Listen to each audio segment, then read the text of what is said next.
বাবু, দেশের সুরক্ষা নিয়ে রাজনীতি করা উচিত নয়। আমিও এটা বিশ্বাস করি, মনে করি এবং এটা হওয়া উচিত। দেশের সুরক্ষা হচ্ছে টপ প্রায়োরিটি। একদম। বললাম যে এই মুহূর্তে যে বাংলায় যে বিরাট কিছু টেরোরিজম কিছু হতে আছে বা একে মেরে দিচ্ছে ওকে, এগুলো সব হচ্ছে পুরানো বেলুনের মতো আর কি। কিন্তু যেখানে দাঁড়িয়ে পাক গুপ্তচরের সন্ধান পাওয়া যাচ্ছে সেটা কি কম বড় বিষয়? আপনি নিশ্চয়ই কম নয়। আমি তো বললাম যে এটা পার্ট কিছু একটা হবে, কিন্তু এখন যেটা নিয়ে আমাদের ভাববার দরকার সেটা হচ্ছে নর্থ ইস্ট, বিশেষ করে অরুণাচল প্রদেশে কি হচ্ছে একটু খবর নিন, মণিপুরে কি হচ্ছে এগুলো খবর নিন, এই জায়গাগুলোতে খবর নেওয়ার দরকার আছে। পশ্চিমবাংলা কিন্তু খুব যে বড় একটা হটস্পট তৈরি হয়ে গেছে তা আমাদের কাছে খবর নেই। আপনি এরপরও বলবেন হটস্পট হয়নি, যেখানে দাঁড়িয়ে যদি আমি লাস্ট এক মাসের রিপোর্ট দেখি প্রায় 10-12 জনের এরকম সন্ধান পাওয়া গেছে, ছোট বড় সেটা হতে পারে পার্ট, কিন্তু সেটাও তো একটা বড় বিষয়। নিশ্চয়ই বিষয়, এটা বরাবরই ধরা পড়ে এবং আগে দেখা যাক যে কতটা তার মানে আপনি বলছেন সেটা কি তাহলে গুরুত্ব দেওয়া উচিত নয় বরাবরই ধরা পড়ে বলে? খুব সাধারণ মুড়িমুড়কির মতো বিষয়। নিশ্চয়ই গুরুত্ব দেওয়া উচিত। গুরুত্ব দিচ্ছে, নাহলে পুলিশ ধরবে কেন? এসটিএফ যখন ধরেছে গুরুত্ব দিচ্ছে বলেই তো ধরেছে। আর এসটিএফ যে নতুন আজকে কাজ করতে শুরু করে তা নয়, এসটিএফ আগেও ছিল, সিআইডি আগে ছিল, তারা কাজ করে গেছে, এনআইএ ছিল, তারা সবাই কাজ করছে। তাদের কাজই হচ্ছে এই কাজগুলো করা, তাদের স্পেশালাইজ জব হচ্ছে টেরোরিস্টদের কন্ট্রোল করা। সেটা তারা করছে, আগেও করেছে, পরেও করছে। যখন যেরকম পাওয়া যায়, সোর্স পাওয়া যায়, বা যখন যেরকম থাকে সেভাবে ধরে।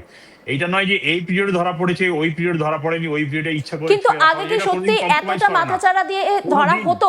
সেই প্রশ্নটা তো উঠবে।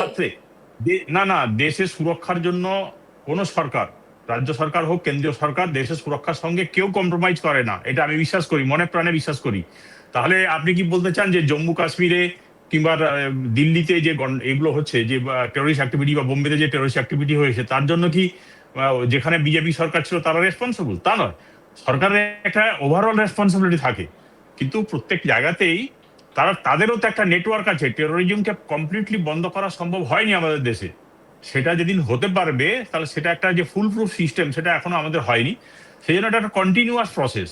যেমন আমি বললাম যে টেরোরিজমটা দীর্ঘদিন ধরে চলে আসছে, সেই দেশ ভাগের সময় থেকে চলে আসছে। এখন কতদিনে আমরা বন্ধ করতে পারবো সেটা আমাদের কাছে চ্যালেঞ্জ। কিন্তু এটাও বলছি যে এটা নিয়ে কোনো রাজনীতি নয়, কোনো দলই রাজনীতি করে না। দেশের সুরক্ষা সবার আগে, এটা হচ্ছে টপ মোস্ট প্রায়োরিটি, এটা আমি বললাম। একই কথা বলছেন কৌশিক বাবু। কৌশিক বাবুর কাছে যাব। কৌশিক বাবু, একটা বিষয় একমত ভার্চুয়ালি। হ্যাঁ, একেবারে দেশের সুরক্ষা হচ্ছে সবার আগে, সেটা প্রত্যেকের কাছে কাম্য। কিন্তু এই মুহূর্তে যে ছবিটা আমরা দেখতে পাচ্ছি, যেটা নিয়ে চিন্তার ভাঁজ বাড়ছে, উত্তর থেকে দক্ষিণ সর্বত্র একই ছবি দেখা যাচ্ছে। কৌশিক বাবু, আপনার কাছে একটা বিষয় জানতে চাইবো, আর খানিকটা দূরেই হচ্ছে চিকেন স্নেক, যা নিয়ে কিন্তু বহুদিন ধরে আলোচনা চলছে। কারণ আমরা যে সময় দেখেছিলাম বাংলাদেশ উত্তপ্ত হয়ে উঠেছিল, ঠিক সেই সময় দাঁড়িয়েও কিন্তু চিকেন স্নেক নিয়ে আলোচনা হয়েছিল। আজকে দাঁড়িয়েও, যেই সময় দাঁড়িয়ে পাক গুপ্তচরদের সন্ধান পাওয়া যাচ্ছে, আবারও কিন্তু চিকেন স্নেক নিয়ে প্রশ্ন উঠছে। আরেকটা সমস্যা কি হচ্ছে জানেন? আপনি দেখুন, নেপাল, ভুটান, বাংলাদেশ, পাকিস্তান, চীন তো ছেড়ে দিন, শ্রীলঙ্কা, কেউই আমাদের পক্ষে নয়। এই বিদেশ নীতিতে গন্ডগোল রয়েছে আমার মনে হয়।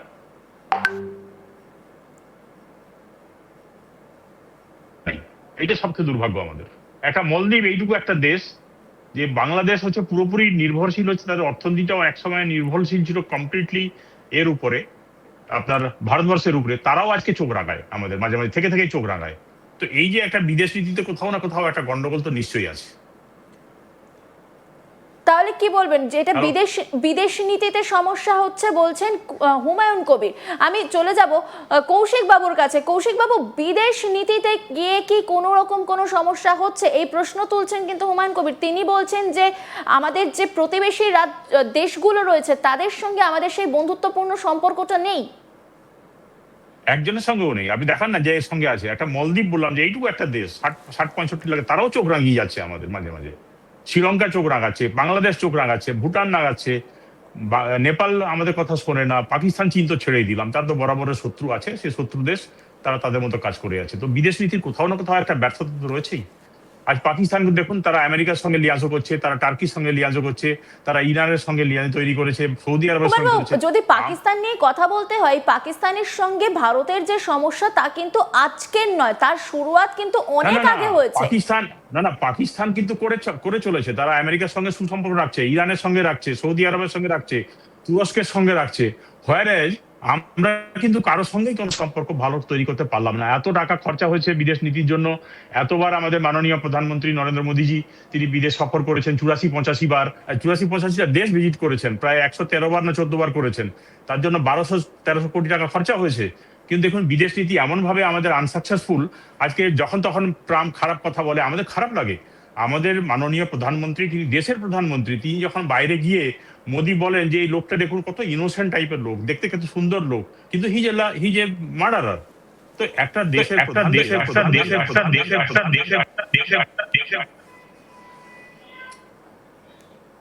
ভালো শুনতে পাচ্ছি না, গন্ডগোল হচ্ছে, শুনতে পাচ্ছেন না আমাকে? হ্যাঁ হ্যাঁ হ্যাঁ, বলুন বলুন হুমায়ুন বাবু, দেখুন বলুন। আমি যেটা বলছি, দেখুন আজকে পাকিস্তান আমাদের শত্রু দেশ, এ নিয়ে কোনো সন্দেহ নেই। পাকিস্তানকে আমরা সেভাবেই ট্রিট করি। কিন্তু পাকিস্তান যেখানে সে বসে বসে আমেরিকার সঙ্গে, ইরানের সঙ্গে, সৌদি আরবের সঙ্গে, তুরস্কের সঙ্গে, এখন তুরস্ক, ইরান আর তুরস্ক, সৌদি আরব আর তাহলে যে একটা দেশকে আক্রমণ করলে আরেকটা দেশ চলে যাবে, মানে তিনটা দেশের প্রতিরক্ষা একসঙ্গে কাজ করবে। আমরা তো সেরকম ভাবে কিছু তৈরি করতে পারলাম না। ইভেন শ্রীলঙ্কার সঙ্গে নেপালের সঙ্গেও করতে পারলাম না। আমাদের বিদেশ নীতি তো একটা নিশ্চয়ই কোথাও না কোথাও বড় সড়ো গলদ রয়েছে, সেজন্যই তো আজ এগুলো হচ্ছে। এটাও মাথায় রাখতে হবে। কিন্তু তার পাশাপাশি যদি আমরা দেখি রাশিয়া, অস্ট্রেলিয়া, এখান থেকে কিন্তু প্রচুর মানুষকে, সেখানকার গুরুত্বপূর্ণ মানুষ ভারতের সাথে বিজনেসের কথা বলেছে, সুসম্পর্কের কথা বলেছে। সেই ছবিটাও কিন্তু আমরা দেখেছি। অস্ট্রেলিয়া কত দূর জানেন এখান থেকে? অস্ট্রেলিয়া কত দূর জানেন? রাশিয়ার সঙ্গে সম্পর্ক তো আমাদের থেকে পাকিস্তানের বেশি ভালো। পাকিস্তানের সঙ্গে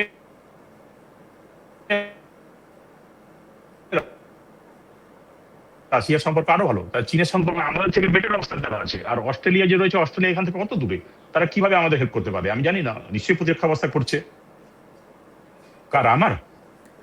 হ্যাঁ হুমায়ুন বাবু, আপনার স্ক্রিনটা যদি একটুখানি রোটেট করে নেন। তাই?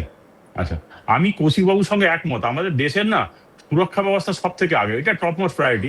বেশ, আমি একটু কৌশিক বাবুর কাছে যাই। কৌশিক বাবু, রীতিমতো হুমায়ুন বাবু কিন্তু কেন্দ্রীয় বিদেশ নীতি নিয়ে প্রশ্ন তুলে দিলেন। কেন্দ্রীয় বিদেশ নীতি নিয়ে প্রশ্ন মানে সরাসরি কেন্দ্র সরকারকে তিনি নিশানাও করলেন। কি বলবেন গোটা বিষয়টা নিয়ে? আপনি কি বলবেন? কৌশিক বাবু, আপনার অডিওটা মিউট আছে, যদি একটু আনমিউট করে নেন। আনমিউট আছে।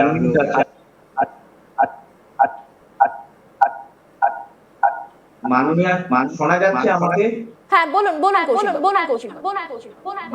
আপনার কাছে আমার বিনীত অনুরোধ, আমি শিলিগুড়িতে আছি মাননীয় স্বরাষ্ট্রমন্ত্রীর সাথে বৈঠকের বিষয়ে।